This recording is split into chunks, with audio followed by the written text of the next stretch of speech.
بسم اللہ الرحمن الرحیم۔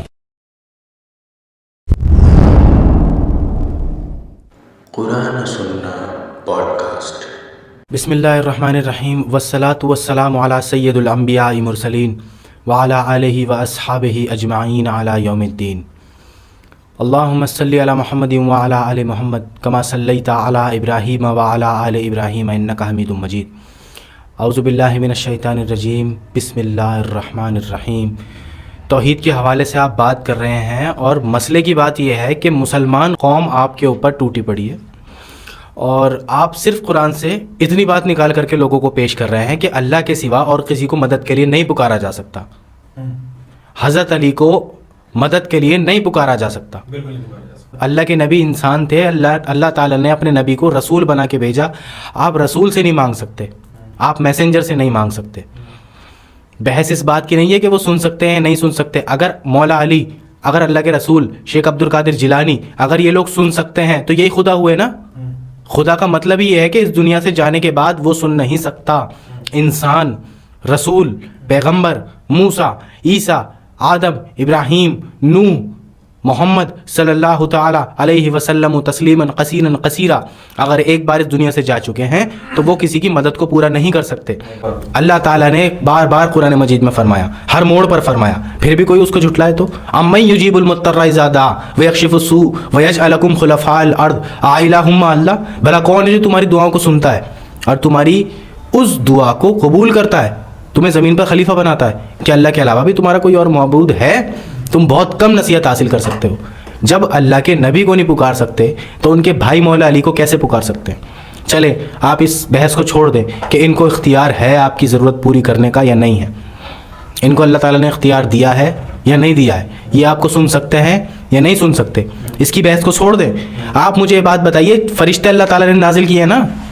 موسم کا فرشتہ الگ ہے، جبرائیل الگ ہے، میکائیل الگ ہے، تو کوئی کہتا ہے یا جبرائیل مدد یا میکائیل مدد؟ نہیں کہتا۔ لیکن جب وہ محبت کی بات آتی ہے تو مولا علی سے محبت کا تقاضا یہ ہے کہ ان کو معبود بنایا جائے۔ اور اگر کوئی کہے کہ اللہ کے نبی سے نہیں مانگ سکتے، مولا علی سے نہیں مانگ سکتے، تو اس کے دل میں بغض علی ہو گیا، وہ رسول کا گستاخ ہو گیا ہے۔ عمر سے نہیں مانگ سکتے، ہاں عمر پہ تو نہیں آتا کوئی کہ عمر سے مانگ سکتے ہیں نہیں مانگ سکتے، ابو بکر سے مانگ سکتے ہیں نہیں مانگ سکتے، لیکن حضرت علی سے کہتے ہیں مانگ سکتے ہیں۔ بالکل یہ بات بھی صحیح ہے، لیکن میں جو چیز کہہ رہا ہوں کہ انسان شیعہ سے کچھ سیکھے یا نہ سیکھے، کسی کی محبت میں گلو کرنا سیکھ لے، بالکل ایسا ہی ہے۔ ایسا گلو کر لے نہ اسے سچ کا پتہ چلے نہ جھوٹ کا پتہ چلے، بالکل ایسا گلو کر رکھا ہے شیعہ نے۔ ایسا ہے کہ ان لوگوں کو جو شیعہ ہیں، ہمارے بھائی ہیں، انہیں یہ سمجھ ہے کہ جو شخص حضرت علی اور اہل بیت سے بغض رکھے گا وہ تمام اپنی پوری زندگی ابراہیم علیہ السلام یعنی مقام ابراہیم کے اوپر نفل نمازیں پڑھتا رہے پوری زندگی، اور اگر اس کے دل میں اہل بیت کا بغض پایا گیا تو وہ جنت میں نہیں جائے گا۔ انہیں یہ پتا ہے۔ اللہ کے رسول نے فرمایا تھا کہ اے علی، تیری مثال عیسیٰ ابن مریم کے جیسی ہے۔ بالکل ایک گروہ تیری محبت میں گلو کر کے، کیا کر کے؟ گلو کر کے جہنم میں جائے گا، اور ایک تیری نفرت میں جائے گا۔ بالکل اب مجھے یہ بتائیں، نفرت والے تو ہمیں سمجھ بھی آ رہے ہیں، گلو کرنے والے کہاں سے آئیں گے؟ یہ جو معبود بنانے میں لگے پڑے ہیں حضرت علی کو، کیوں نہیں سمجھنا چاہ رہے؟ کیوں اندھے بنے پڑے پھر؟ کیونکہ ان کے بڑوں نے یہی سکھا رکھا ہے۔ ارے وہ میں نے دیکھا ہے کہ اس کو، اچھا پہلی بات تو ان کو شیعہ، میں تھوڑا سا کلیئر کروں، سید شیعہ حضرت علی سے مدد نہیں مانگتے، کیونکہ وہ قرآن پڑھتے ہیں، پڑھے لکھے ہوتے ہیں، آیت اللہ ہوتے ہیں، وہ 17 سال جا کے وہ پڑھتے ہیں مدرسے کے اندر، تب جا کے وہ آیت اللہ کا خطاب ان کو ملتا ہے۔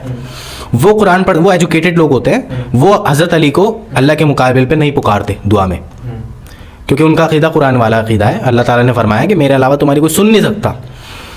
اب شیعوں کے اندر ایک ایسا طبقہ پیدا ہوا ہے لیٹسٹ، غالی شیعہ، جی غالی شیعہ، جن کو شیعہ بھی کہتے ہیں کہ یہ تو قادیانیوں سے بھی بدتر ہیں جی، جو آپ کے کمنٹ سیشن پہ آئے ہوئے ہیں نا، اور ان کو غالی شیعہ کو سید شیعہ یعنی اصل شیعہ جو تھے پچھلے 1000 سالوں سے، انہوں نے کہا ہے کہ یہ تو پتہ نہیں کون سی قوم پیدا ہو گئی ہے، ہمارے اوپر تہمت لگاتی ہے کہ مسلط ہو گئی ہمارے اوپر۔